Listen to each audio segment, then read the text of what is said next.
खजूर छाट डालडा यानी हम तरी भारतीयों का असली घी। कुछ साल पहले तक हमारे घरों में इसका पैकेट आमतौर पर दिखाई देता था। असली वनस्पति डालडा जो आज भी स्वाद और ममतानी कसौटी पर खरा उतरता है, चाहे पूरी कसौटी बनानी हो या फिर मीठे पकवान। डालडा में बने बिना उनका स्वाद नहीं आता था, लेकिन आज हर मिडिल क्लास भारतीय की पसंदीदा यह वनस्पति की अचानक से गायब हो गया है। आखिर ऐसा क्या हुआ कि लोगों ने इसे खाना बंद कर दिया? क्या इसकी वजह जानवरों की चर्बियों का उपयोग है? आइए इस वीडियो में हम डालडा की कहानी विस्तार से जानते हैं। दिल्ली की चांदनी चौक थी पराठे वाली गली हो या फिर किसी मशहूर हलवाई की गर्मा गर्म मिठाइयाँ। कुछ साल पहले तक ज्यादातर चीजें डालडा में ही बनती थी, परंतु इस ब्रांड की शुरुआत वर्षों पहले हो गई थी, जब नीदरलैंड की एक कंपनी टाटा भारत में देसी घी के सस्ते विकल्प के रूप में वनस्पति घी बेचने लगी। ब्रिटिश शासन के दौरान भारतीयों की जेबें इतनी हल्की हो गई थी कि देसी घी मिडिल क्लास और लोअर मिडिल क्लास के घर से गायब हो गया था।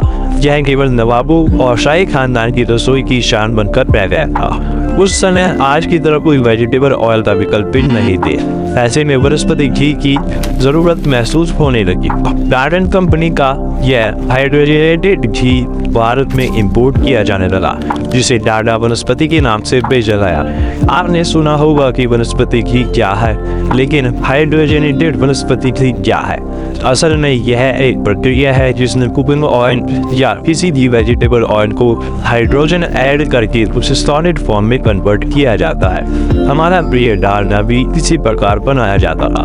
British manufacturing company liver brothers, जो कि आज की यूनिलीवर है, की नजर ने जब डालडा के वनस्पति घी पर पड़ी, तब तक वे यूरोप में ब्यूटी और फूड प्रोडक्ट्स में सफल हो चुके थे। उन्होंने भारत में वनस्पति घी से शुरुआत करने का फैसला किया, क्योंकि यह उन्हें एक प्रॉफिटेबल मार्केट लगा। लीवर ब्रदर्स ने डाल्टन कंपनी से इस वनस्पति घी को बनाने के राइट्स खरीद लिए, लेकिन शर्त यह थी कि ब्रांडिंग में नाम टाटा ही रहेगा। लीवर ब्रदर्स ने अंततः नाम के बीच ऐ जोड़कर इसे डालडा बना दिया। वनस्पति घी की इस नई यात्रा में लीवर ब्रदर्स ने हिंदुस्तान वनस्पति मैन्युफैक्चरिंग लिमिटेड नामक कंपनी बनाई और मुंबई शिवरे में उसे फैक्ट्री स्थापित की। इसे बनाने में कई लोगों को हायर किया गया, मशीनरी लगी और अंततः 1937 में डालडा लॉन्च किया गया। देसी घी का यह सस्ता विकल्प मार्केट में उतारना चुनौतीपूर्ण था, क्योंकि इसकी गंध भारतीय लोगों को पसंद नहीं थी। रिलायंस एडवर्टाइजिंग एजेंसी ने एंट्री में इसकी मुश्किल को हल किया। 1939 में हार्वे बेंटन ने भारत का पहला मल्टीमीडिया एड कैंपेन तैयार किया। यह शॉर्ट फिल्म सिनेमा घरों में दिखाई गई, पैम्पलेट्स बांटे गए और डालडा का प्रचार जोर शोर से हुआ। कंपनी की कुक बुक्स भी निकाली गई, जिससे लोग नई रेसिपी सीख सके। रिलायंस ने डालडा के टिन की जैसी वैन बनाई जो सड़कों पर घुमाई गई। इस रणनीति ने डालडा को लोगों के दिलों में जगह दिलाई।